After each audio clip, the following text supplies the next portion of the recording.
3 مارچ 1924 یہ تاریخ امت کی تاریخ کا سب سے بڑا سانحہ ہے۔ جب مصطفیٰ کمال اتاترک ترک نے رسمی طور پر خلافت کو ختم کیا تو صرف ایک سیاسی نظام نہیں گرا، بلکہ امت کا وہ سایہ اٹھ گیا جو صدیوں سے اس کی حفاظت کرتا آ رہا تھا۔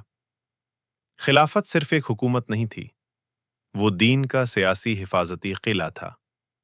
وہ نظام جو شریعت کو زمین پر نافذ کرتا تھا، جو مقدس ہستیوں کی حرمت کی حفاظت کرتا تھا، جو بے گناہ لوگوں کی جان اور عورتوں کی عزت کو اپنی ذمہ داری سمجھتا تھا۔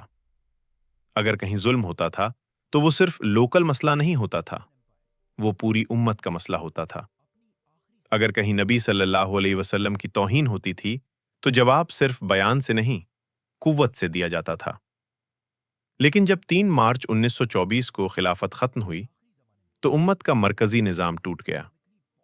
آج جو مسلمانوں کے حالات نظر آتے ہیں، منتشر سرحدیں، کمزور آواز، سیاسی بے بسی، یہ سب اسی مرکزی قوت کے نہ ہونے کا نتیجہ ہے۔ یاد ہے فلسطین کا وہ بچہ جس نے کہا تھا، میں اللہ کو سب کچھ بتاؤں گا۔ یہ الفاظ صرف ایک بچے کے نہیں تھے، یہ پوری امت کے ضمیر پر ایک سوال تھے۔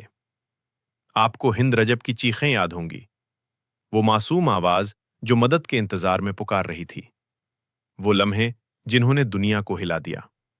لیکن امت کا مرکزی نظام موجود نہ تھا جو اس پکار کا جواب دیتا۔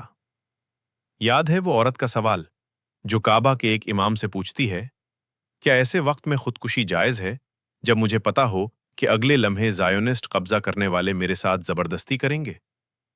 یہ سوال صرف فقہی مسئلہ نہیں، یہ امت کی بے بسی کا منظر ہے۔ اور یاد ہے سودان کی وہ عورت جو پوچھتی ہے، میرے پاس سحری کے لیے کچھ نہیں، اگر میں صرف پانی پی لوں تو کیا میرا روزہ ہو جائے گا؟ یہ وہی سودان ہے جو خلافت عثمانیہ کے دور میں امت کا بریڈ باسکٹ کہا جاتا تھا۔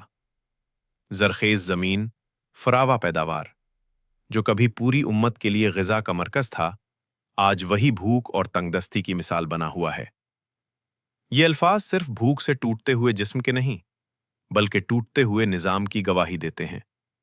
اگر خلافت ہوتی تو خلیفہ صرف بیان نہ دیتا، وہ دفاع کے لیے کھڑا ہوتا۔ مظلوم کی چیخ سرحدوں میں دب کر رہ نہ جاتی، معصوم بچوں کی پکار بے جواب نہ رہتی، بھوک سے مجبور ماں کو صرف فتویٰ نہیں، روزی ملتی، ظلم کے سامنے صرف مذمت نہیں، قوت کھڑی ہوتی۔ ہر ملک اپنی سیاست میں مصروف ہے، ہر حکومت اپنے قومی مفاد کو ترجیح دیتی ہے، لیکن امت کا کوئی مرکزی دفاع کرنے والا نظام آج موجود نہیں۔ کل جب اللہ کے سامنے کھڑے ہوں گے تو سوال ہوگا، جب امت پر ظلم ہو رہا تھا تب کیا کیا گیا؟ جب بچے پکار رہے تھے تب کیا قدم اٹھایا گیا؟ 3 مارچ 1924 صرف ایک تاریخ نہیں، وہ دن تھا جب امت سے اس کا سیاسی دفاع کرنے والا قلعہ چھین لیا گیا۔ اور آج کے حالات اسی کمی کا سب سے بڑا ثبوت ہے۔